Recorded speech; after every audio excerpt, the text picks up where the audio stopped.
was 1891, an Austrian journalist arrived in Paris. He worked for a newspaper in Vienna, and Paris was his new assignment. His name was Theodor Herzl. France back then was the land of the revolution. Herzl expected equality and free thought.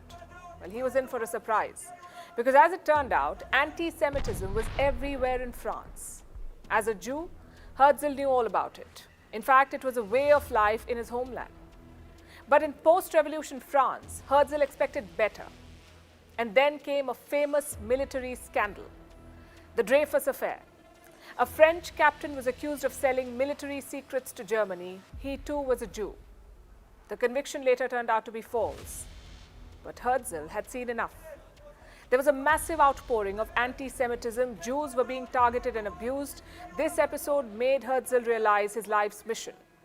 He needed to find a country for Jews, a place they could call home, a place where they could live without discrimination.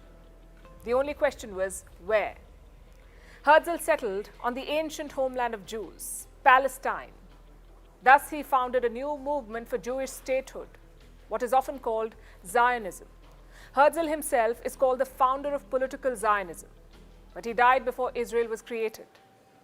Let me tell you the story of what happened in between, also why Jews left their ancient homeland in the first place, and how they came in conflict with the Arabs. Time for a flashback.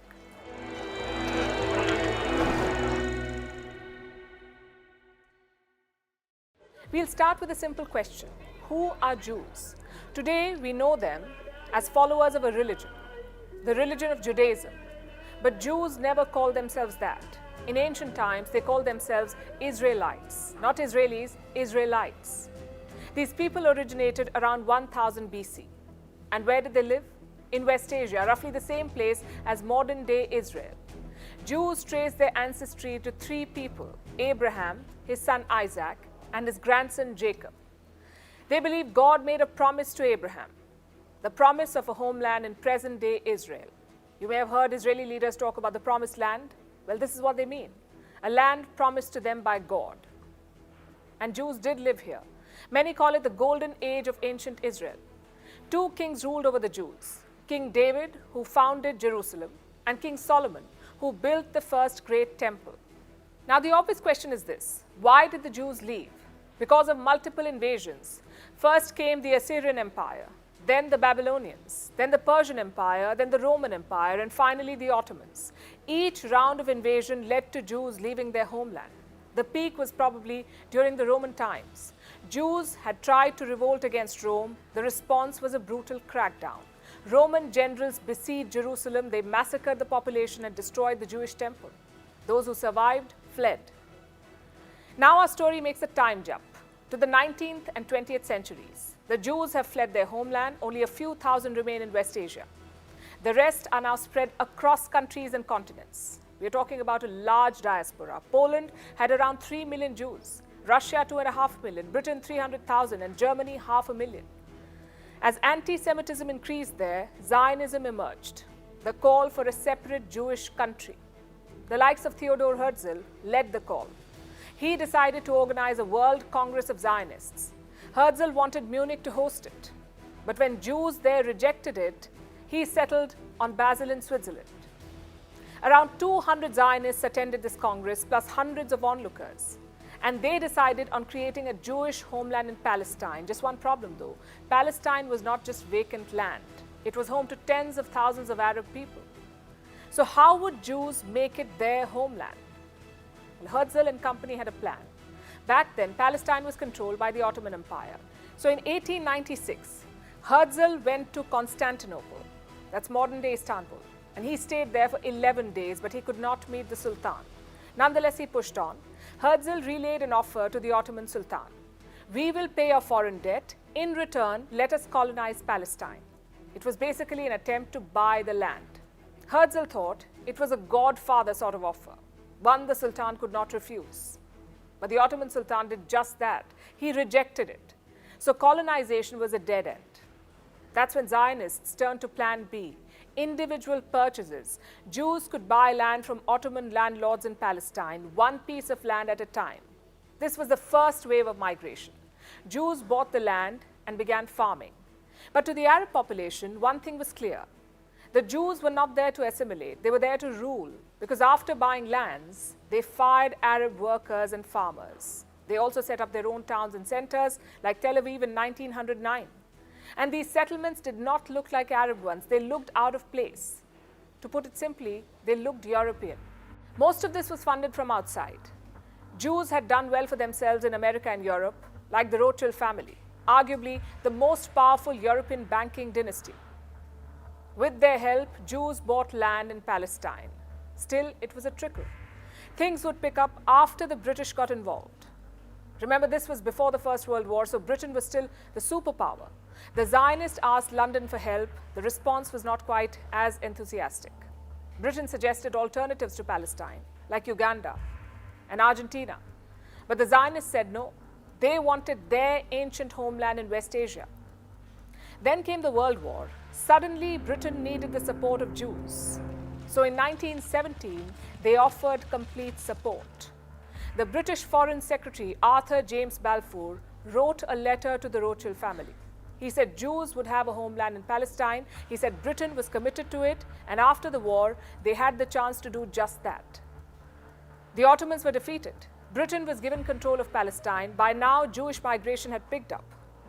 They were still a minority in Palestine, but they had their strengths. More organization, more money, and more support. An example of this was the Haganah. It was a Jewish paramilitary organization founded in 1920. Its job? To protect Jewish settlements in Palestine. The Arabs were no match for it. The Haganah had better intelligence, also better training, thanks to the British. In the 1930s, Jewish migration picked up again. The reason was Nazi Germany this time. Hitler targeted and massacred Jews by the thousands. So those who could fled. As the Jewish population exploded, Palestinians revolted. Jewish settlements and trains were attacked. So the British did what they do best. They said, let's partition. A Jewish state for the Jews, an Arab state for the Palestinians. But the Arab side rejected this. Much like today, their leadership was divided. So even when the proposals were favorable, they could not capitalize. And this back and forth continued through the Second World War. And soon Britain was fed up. They were financially and politically drained. So what did they do? Well, they packed up and left. They told the United Nations, it is now your problem. So the UN came up with a plan. And listen to this closely. The Jewish state would get 55% of Palestine, including the Negev desert. This state would have 500,000 Jews and 400,000 Arabs, so a Jewish majority. The Arab state would get 44% of this land. And this state would have around 10,000 Jews. Its areas would include the West Bank and Gaza. I know the math does not add up. 55 plus 44 is 99. So what happened to the remaining 1%? Well, that was Jerusalem. The city would be controlled by an international regime, basically the United Nations. Palestinians rejected the plan. But the Jews said, okay, we are now independent. In 1948, they declared the state of Israel. And almost immediately, Arab countries attacked them, namely 5 of them: Egypt, Syria, Jordan, Iraq, Lebanon. But wars are not fought on numbers alone. The Arab leadership was divided. Each country had a different objective. Also, their supply lines were stretched. Israel, on the other hand, was motivated. They were fighting for their existence. And in 1949, they won the war. Israel now occupied 77% of Palestine. So after the war, you had 3 different parts: the state of Israel, the West Bank controlled by Jordan, and Gaza controlled by Egypt. And the Palestinians? It was a nightmare for them. 250,000 people were displaced from their homeland. The Arabs called it the Nakba. But the maps were not settled just yet. In 1967, another war broke out, again Arab states versus Israel. This time, Israel won an even more comprehensive victory. In 6 days, they captured 3 important territories: the West Bank, Gaza and the Sinai Peninsula, and the Golan Heights. Basically, all of Palestine and more. Later on, Israel returned Sinai to Egypt. They also formalized the border with Jordan. But the question of Palestine remains. Israel still controls the West Bank. They often build settlements and eat into Palestinian land. Over in Gaza, it's a full blockade. and right now a full-blown war. So where do both sides stand right now? Palestine wants statehood based on pre-1967 borders, meaning the whole of West Bank, Gaza and East Jerusalem. Israel says it's not possible.